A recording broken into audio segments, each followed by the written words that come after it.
Who's ready to start their Saturday morning with an exciting lecture about an obscure form of Roman philosophy? You're not supposed to clap. I was just going to say it's only going to last 12 minutes, so it won't hurt too bad. Of course, that's not actually what philosophy is, not historically.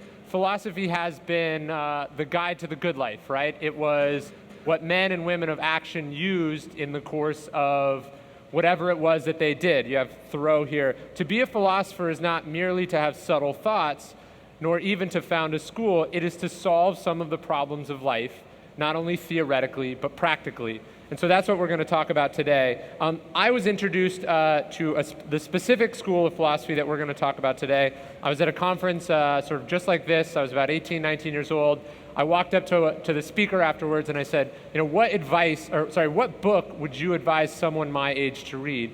He pushed me towards the Stoics, and specifically it was a book called The Meditations by the Emperor Marcus Aurelius. This book was what Alex, who's going to be speaking later, his partner Tyler Cowan, calls a quake book. It shook everything that I thought that I knew about the world to its core. Now, I'm only 19 years old, so I don't really know anything. But nevertheless, it shakes everything that I think that I know about the world. And really, it's a single passage in that book that strikes me the most. And I end up actually dropping out of college about 6 months later. But it's this single passage in the book. It's a passage that has struck many people in the thousands of years since it was first written, and that's what we're going to focus on today. I'll read it to you really quickly.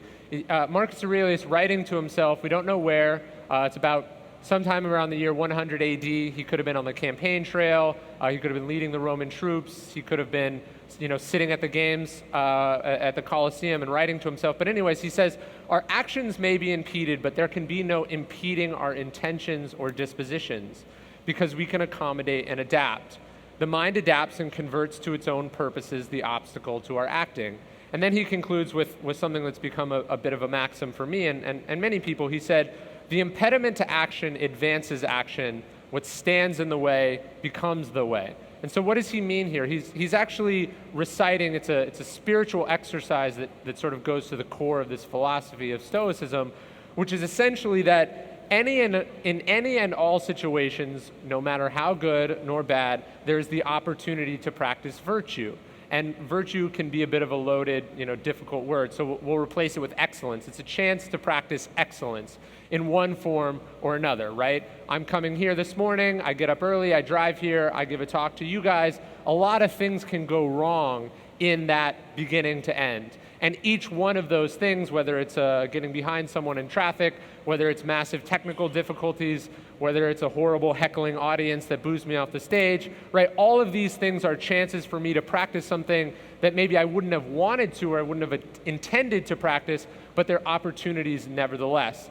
And so what we're going to look at, again, this idea of philosophy not being what you do in the classroom, but instead being something that people actually do, that men and women of action actually do. We're going to look at some people that most people wouldn't think of as philosophers, but I think their actions say otherwise. And we'll break it into 3 disciplines. And so the first discipline is the discipline of perception. That's how you look at the things that you face. So as the Stoics would say, there is no good or bad, there is only perception. And so the first example I wanted to look at was Rockefeller. So Rockefeller, before he becomes the Rockefeller that we know, he's a 16-year-old kid. He gets his first job as an investor, as a bookkeeper. He's working in Ohio. All is well. He's making about 50 cents a day.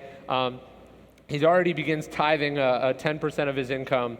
But anyways, the Panic of 1857 strikes. And it's a crippling national depression that lasts for several years. It originates in Ohio, decimates the banking industry, decimates the commodities industries.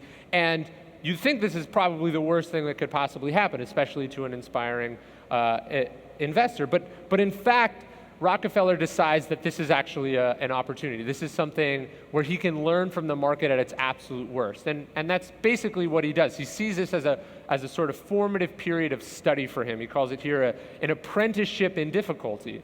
And in seeing the market at its absolute worst, seeing investors who supposedly know what they're doing lose everything, seeing the massive amount of opportunities that other people miss, this is his education, right? This is his formative period. And in fact, within 20 years, he controls something like 90% of the world's oil market, and he makes most of his money in economic crises like this, in those sort of blood in the streets moments. Panic of 1873, Panic of 1907, Panic of even 1929. This is where he makes his money because he's able to see this panic as an educational opportunity. And of course, it's not just learning from bad stuff that happens, it's actually seeing what they represent. So almost 71 years to the day, Eisenhower launches what is the most successful, largest amphibious invasion in history at Normandy. Things go swimmingly at first, and then the difficulties arise. Ordered by Hitler, the Nazi troops, instead of defending their positions, launch a massive counter-offensive, the largest blitzkrieg of the war. Something like 200,000 troops are thrown at the Allied forces. And if you've just launched an amphibious invasion, this is not great because there's nowhere to go. You can't get back in your boats and go home. And there's this sort of magnificent scene where Eisenhower, he assembles all his generals at his headquarters in Malta, and he strides into this conference room, and they'd been arguing, they'd been fighting. He walks in and he says, "The present situation is to be regarded as opportunity for us and not disaster. There will be only cheerful faces at this conference table." And he's not delusional, he's not just trying to cheer people up. What he sees now is that provided that they bend instead of breaking in front of this blitzkrieg, this panzer attack, it's actually a massive opportunity because the blitzkrieg is dependent on the flinch. It's dependent on breaking and on chaos. And provided that they envelop the enemy, if they envelop these Nazi troops, it actually sends them running headfirst into a net. At Patton at this meeting, he says, "Oh my God, it's like they've stuck their head in a meat grinder." And that's sort of exactly what happens. This becomes known as the Follies Pocket. Later, it repeats itself at the Battle of the Bulge. And it's actually the death knell of the Axis powers because all these troops, they've essentially rushed into a trap. Something like 50,000 German troops are captured in this single moment. And it's because Eisenhower was able not only to see, it's this two-part mental shift, right? Not only is he able to see that it's not as bad as they think, but by shifting his perception and by deciding to see it with this cheerful face, deciding to regard it as an opportunity, he actually manages to turn the tide of the entire war because of it. So that's the discipline of perception, right? How you look at the obstacles that you face, and it's critical to Stoicism. And then next, there's the discipline of action, right? Stoicism, like all philosophy, is not the secret. It's not magically wishing that something is so, and then it becomes so, but instead, it's what you do about it. Now, you have to excuse me. This is another war metaphor, and also I realize that I'm in Texas, so given that we're treading on the Civil War here, I'll be a little careful, but so Ulysses S. Grant, the Mississippi River cuts the United States, particularly the Confederacy, in two at the time. He's sent to take a town known as Vicksburg. If you've never been there, you don't need to go. It's a pretty boring place. But anyways, at the time, it's the most critical juncture of the Mississippi River. Gun batteries perched sort of high on these bluffs make navigation impossible. Grant is sent down. He's supposed to take this so he can open up trade and travel for the U.S. Navy along the river. And he essentially tries everything. You can see Vicksburg here with the red line. It's this fortress, essentially. So first he tries to take it head on. He tries to go above the city. He actually blows these levees and tries to float down into the city. At a certain point, he tries to dig a large canal that will just, you can see here how the river bends. He tries to reroute the river and just cut the city off entirely. That doesn't work. Hundreds of men die of malaria. Lincoln sends a replacement. It's waiting in the wings. They're sort of waiting for one last failure, and then Grant's going to be replaced. And so Grant, of course, is not shaken by all this. He continues to try more and more things. He's not getting rushed, but he knows he has to do something. So he decides to sort of bet it all on this single strategy. He runs his troops past the gun batteries. It's this bold nighttime maneuver. The boats run past. Once they go past, they can't go back up. They cross the river almost 80 miles downstream at a town appropriately named Hard Times, Louisiana. And he cuts his supply lines, which is at the time anathema to all military strategy. He cuts his supply lines. They're going to live off the land, and they're going to forget Vicksburg for a minute. Instead, they march east. They take the capital of Mississippi at Jackson, and only then do they decide to march back west to Vicksburg.